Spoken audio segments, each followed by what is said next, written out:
नमस्कार, एक बार फिर से मैं आप सभी के सामने उपस्थित हूँ बेहद महत्वपूर्ण टॉपिक के साथ। और चलिए बात कर लेते हैं। भारत और यूएई के बीच में एक प्रत्यर्पण मामला सामने आया है और ये प्रत्यर्पण किसका किया जा रहा है, कौन है और क्या संधि हो जाती है भारत और यूएई के बीच में, तो इस पर डिटेल में एनालिसिस करेंगे। मेरा नाम है प्राची मिश्रा और आप सभी का बहुत बहुत स्वागत है। इसी के साथ न्यू ईयर ऑफर भी हमारा आ चुका है, जिसमें क्लासरूम प्रोग्राम पर फर्स्ट टाइम आपको 20% का ऑफ दिया जा रहा है और साथ ही साथ ऑनलाइन लाइव कोर्सेज पर आपको 75% पहले ऑफ दिया जा रहा था, न्यू ईयर में 10% एक्स्ट्रा ऑफ दिया जा रहा है। तो आप सभी ज्वाइन कर सकते हैं क्लास। कैप्टन वर्दी की हत्या करके भागा था, यूएई सरकार ने शुरू किया हुसैन महबूब को भारत लाने का प्रक्रिया। अब देखिए, ये हुसैन महबूब कौन हो जाते हैं, उन पर क्या आरोप होते और हमारे और यूएई के बीच में समझौता क्या होता है। तो भारत के विदेश मंत्रालय एमईए ने संयुक्त अरब अमीरात से भगोड़े हत्या आरोपी हुसैन मोहम्मद शत्ताफ को प्रत्यर्पण की औपचारिक प्रक्रिया जो उसकी शुरू कर दी है कि भैया अब समय आ चुका है कि जो भारत का दोषी था उसको भारत वापस लाया जाए। विदेश मंत्रालय ने कानूनी दस्तावेज संकलित कर यूएई स्थित भारतीय दूतावास के माध्यम से प्रत्यर्पण अनुरोध भेजा है। ये घटना भारत की उस नीति को दर्शाती है जिसमें वह विदेशों में छिपे अपराधियों को वापस लाने के लिए कूटनीतिक व कानूनी साधनों का उपयोग करता है। आरोपी तो हुसैन मोहम्मद शत्ताफ, जिसे हुसैन महबूब खोखा वाला भी के नाम से भी हम जानते थे, एक ऐसा आरोपी था जो गंभीर अपराध करने के बाद पहचान छिपा करके जाली दस्तावेजों के सहारे देश में अवैध रूप से निवास करता था, दूसरे देशों में जाता था, अपनी नई पहचान बनाता था और फाइनली अभी ये पता चला कि ये यूएई में लंबे समय से रह रहा है। यूएई सरकार ने उसको पकड़ा और ये अभी वहीं पर यूएई की जेल में है। नाउ मामला क्या है, तो कैप्टन मोहम्मद सिंह वर्दी एक सम्मानित मर्चेंट नेवी अधिकारी थे जिन्होंने सेवा के बाद लोनावाला में शांति से जीवन बिताने का विकल्प चुना था। उनकी सामाजिक प्रतिष्ठा और निजी जीवन दोनों ही सामान्य माने जाते थे। वो बहुत ही नेक सज्जन लोग जो होते हैं उनमें गिने जा रहे थे। घटना तो 14 मई 2006 को उनकी अपने ही घर में हत्या कर दी गई, जो इस अपराध को और अधिक गंभीर बनाती है कि कोई एक व्यक्ति जो इतना शांत शालीन है और अपने ही घर में उसको मार दिया जा रहा है। घर को सामान्यतः सबसे सुरक्षित स्थान माना जाता है और ऐसे में वही हत्या होना पूर्व नियोजन और विश्वासघात की ओर इशारा कर रहा था। आरोपी और सह आरोपी तो जांच एजेंसियों के अनुसार ये कोई अकेले किया गया अपराध नहीं था। मुख्य आरोपी था हुसैन सत्ताफ, सह आरोपी थे उसकी पत्नी वाहिदा सत्ताफ और अन्य जो आरोपी थे वो जानिश खान थे।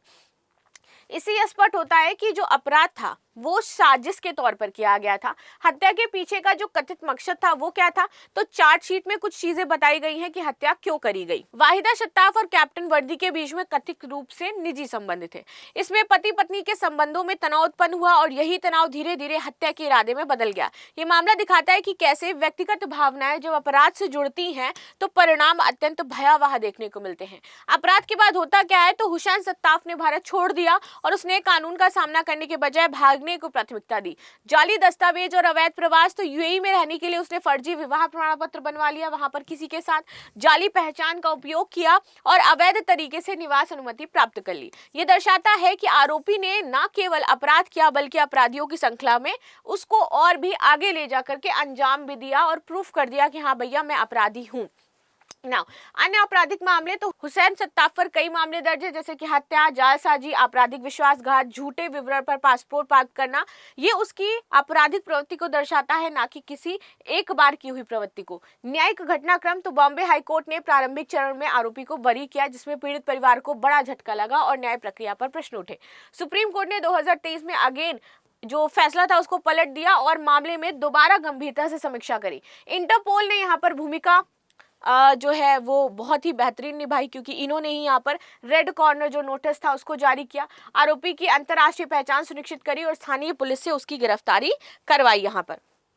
ठीक है, आगे आते हैं इंटरपोल। तो इंटरपोल जो है वो दुनिया में 195 से अधिक देशों की पुलिस एजेंसियों के बीच आपराधिक और संबंधित जो जानकारी है उसको शेयर करता है। इसमें 195 कंट्रीज है इंटरपोल में। जिस भी देश में मान लीजिए कि कोई कहीं भाग करके जा रहा है या फिर कोई ऐसी दिक्कत है अपराधियों की, तो वो डिटेल बना दी जाती है और वो सारे देशों के साथ एक दूसरे से वो शेयर करते हैं ताकि अपराधी को जल्द से जल्द पकड़ा जाए और उसका जो न्याय है वो दिया जाए। चलिए आगे आ जाते हैं। इंटरपोल अधिकारियों, गुमशुदा लोगों, चोरी हुई संपत्ति और जो फर्जी दस्तावेज हैं इनका वैश्विक डेटाबेस रखता है और सदस्य देशों को तकनीकी और प्रशिक्षण सहायता देता है। मुख्यालय इसका लियोन फ्रांस में स्थित है। रेड कॉर्नर नोटिस जो जारी किया गया, आखिर वो क्या था, अगर हम परिभाषा समझें तो देखो, इंटरपोल द्वारा जारी किया गया अंतरराष्ट्रीय अलर्ट जो वांछित व्यक्ति की जानकारी देता है वो कहलाता है हमारा रेड कॉर्नर नोटिस। ये इसकी परिभाषा होती है। उद्देश्य होता है कि अपराधियों को पकड़ा जाए और जिस देश के अपराधी हैं वहां पर उसको प्रत्यर्पित कर दिया जाए। गिरफ्तारी का आदेश नहीं, ये केवल सूचना और चेतावनी देता है, गिरफ्तारी का सीधा आदेश लेकिन नहीं देता है। जानकारी क्या शामिल होती है इसमें? उस व्यक्ति का नाम, फोटो और अपराध का प्रकार और विवरण होता है। अंतर्राष्ट्रीय पहचान तो इसे इंटरपोल के सदस्य देशों के पुलिस नेटवर्क में साझा किया जाता है। उदाहरण भ्रष्टाचार, आतंकवाद, मर्डर, धोखाधड़ी जैसे मामलों में वंचित व्यक्ति के लिए इसको जारी किया जाता है। इंटरपोल द्वारा जारी किए जाने वाले नोटिस तो रेड कॉर्नर होता है। एक रेड कॉर्नर होता है कि वांटेड पर्सन कोई है जो भाग करके गया है। येलो होता है मिसिंग पर्सन के लिए, ब्लू एडिशनल इंफॉर्मेशन के लिए, black notice United unidentified bodies होती हैं उनके लिए होता है, ठीक है। ग्रीन वार्निंग और इंटेलिजेंस के लिए, ऑरेंज इमिनेंट थ्रेट के लिए, पर्पल होता है मर्डर्स के लिए, सिल्वर नोटिस होता है identification and the tracing of criminal asset के लिए, और Interpol UN Security Council special notice जो जारी करती है वो entities and the individual subject to UNSC जो सैंक्शन का उल्लंघन किया है उनके लिए जारी किया जाता है। तो ये सारा मैंने बता दिया कि किसके लिए जारी होता है। अब भारत और यूएई के बीच में जो हमारा प्रत्यर्पण संधि है वो क्या हो जाता है? तो देखो, भारत और संयुक्त अरब अमीरात के बीच प्रत्यर्पण और सुरक्षा सहयोग का एक मजबूत ढांचा मौजूद है जो दोनों देशों के न्यायिक और कानून प्रवर्तन संस्थानों से जोड़ता है। इस ढांचे के कारण अपराधियों के प्रत्यार्पण की प्रक्रिया कानूनी और वैवाहिक रूप से प्रभावी होती है। मुख्यतः द्विपक्षीय संबंध जैसे भारत और यूएई के बीच में स्थिर और मजबूत द्विपक्षीय संबंध, परस्पर विश्वास और कूटनीतिक सहयोग का यह आधार बनेगा। ये जो संधि है ये हमने 1999 में 25 अक्टूबर को करी थी और लागू इसकी जो तिथि थी वो थी 29 मई 2000। और इसी के साथ हम दोनों ने तय किया था कि अगर किसी भी देश का आरोपी हम दोनों में से किसी देश में भागता है तो हम दोनों एक दूसरे की मदद करेंगे उसको वापस अपने अपने देश लाने में, ठीक है। तो यही इसका मुख्य जो चीज़ है वो हो जाती है। मामले की पहचान करते हैं इंटरनेशनली, पहले देखा जाता है किस देश से जुड़ा हुआ मामला है, क्या अपराध किया है, उसके बाद प्रत्यर्पण का अनुरोध करता है। ये जो अनुरोध किया जाएगा ये जिला, राज्य, केंद्र संबंधित देश की जो सरकार है ये कोई भी कर सकती है। इसके बाद अनुरोध में आरोपी का नाम होगा, उसकी फोटो होगी, उसका विवरण और सबूत शामिल होंगे। जांच और सत्यापन, जब अनुरोध भेजा जाएगा तो जिस दस्तावेज को भेजा गया है वहां की सरकार उसका सत्यापन करेगी, उसकी जांच करेगी और उसमें वो अगर सही पाती है देन फिर उसके बाद वो अपने यहाँ पर खोजबीन शुरू करेगी। कानूनी प्रक्रिया होती है, अदालत में लाया जाता है, दोषी अगर पाया जाता है तो गिरफ्तारी और प्रत्यर्पण की प्रक्रिया शुरू होती है और फिर उसके बाद आपराधिक मुकदमा चलाया जाता है। ये पूरा प्रोसेस होता है किसी भी व्यक्ति को प्रत्यर्पित करने का। अंत में यहाँ पर क्वेश्चन है, इंटरपोल का मुख्यालय कहाँ स्थित है? स्विट्जरलैंड, फ्रांस, ब्रिटेन या फिर अमेरिका? लास्ट में आपके लिए बहुत ही इंपॉर्टेंट न्यूज़ हो जाती है भाई कि न्यू ईयर का ऑफर संस्कृति आईएएस लेकर के आया। इंग्लिश मीडियम बैच में आपको 85% का डिस्काउंट दिया जा रहा है।